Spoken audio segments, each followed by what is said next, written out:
Assalamualaikum warahmatullahi wabarakatuh. Hari ini saya akan menjelaskan tentang tetanus pada anak. Jadi, tetanus adalah suatu penyakit toksemik akut dan fatal yang disebabkan oleh neurotoksin yang dihasilkan oleh Clostridium tetani dengan tanda umum spasme tanpa gangguan kesadaran. Nah, untuk mengetahuinya, biasanya dilakukan hari anamnesis.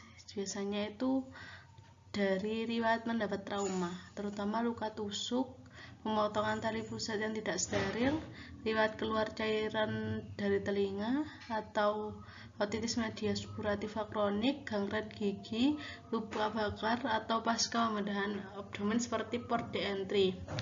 Riwayat anak tidak diimunisasi, imunisasi tidak lengkap, dan tidak ada imunisasi tetanus pada bumil dan wanita menyusui.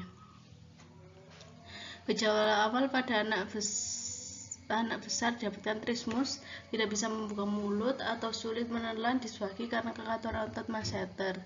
Anak atau bayi sadar selain kekakuan didapatkan kejang, baik kejang rangsang maupun kejang spontan.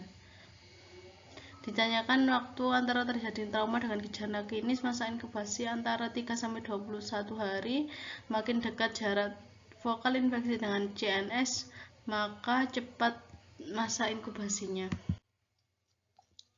Nah, dari keluhannya biasanya ini bervariasi dari kekuatan otot setempat, trismus, kemudian sampai kejang yang hebat. Ada 4 macam tetanus, yaitu dibagi 4 macam, yaitu tetanus lokal, sefalik, tetanus umum, dan generalisata. Untuk yang tetanus neonatorum atau pada anak, biasanya tetanus terjadi pada bayi lahir disebabkan adanya infeksi tali pusat. Gejala yang sering timbul ketidakmampuan untuk menetek, kelemahan irritable, diikuti kekakuan dan spasme. Untuk pemeriksaan fisiknya, gejala klinik didominasi pada kekatan otot bergaris lokal. Gejala awal biasanya bayi tidak dapat menetek, mulut mencucu atau sulit menelan pada anak yang lebih besar, adanya kaku kuduk, rhesus sardonicus, opistotonus, ada sela antara punggung pasien dengan alas saat pasien ditidurkan. Perut seperti papan disusul dengan timbulnya kejang karena adanya rangsangan atau kejang spontan. Kan ekstremitas yang khas, fleksi pada tangan, ekstensi pada kaki, anggota gerak, spastik, boxing position. Ada penyulit gangguan saraf otonom seperti hipertensi, takikardi, hiperpireksia, hiperhidrosis, gangguan irama jantung, sampai gangguan hemodinamik. Manifestasi klinisnya adanya trismus, kemudian juga generasi tetanus, kemudian rhesus sardonicus seperti ini, sampai mengejang hebat.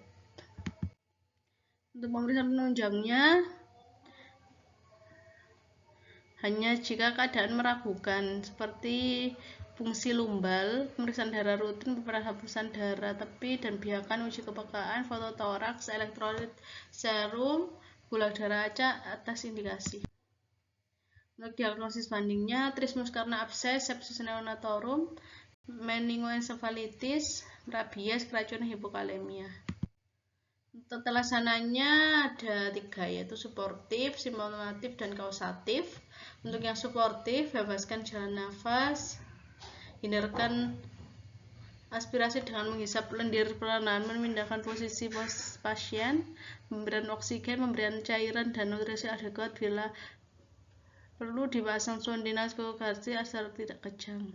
Bantuan nafas tetanus berat dan tetanus neonatorum. Simptomatis perawatan luka dengan antitoksin konvulsan.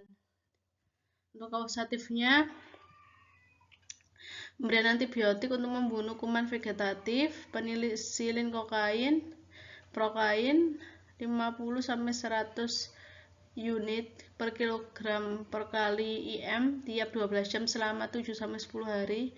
Metronidazole bila alergi, loading 15 mg per kilogram per 1 jam, lanjut 7,5 mg per kilogram per kali tiap 6 jam.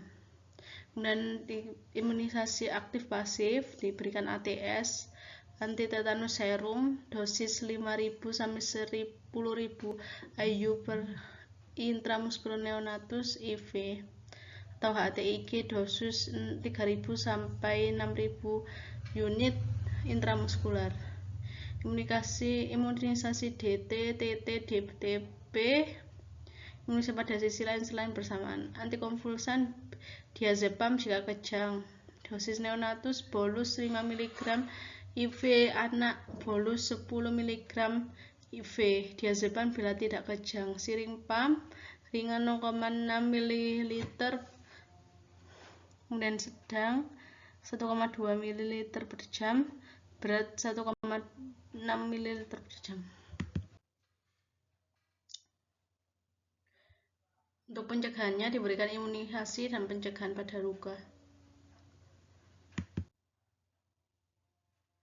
Ini untuk keseluruhan umum dari pencegahannya, diberikan oksigen, beri pernafasan buatan dan korektomi bila perlu.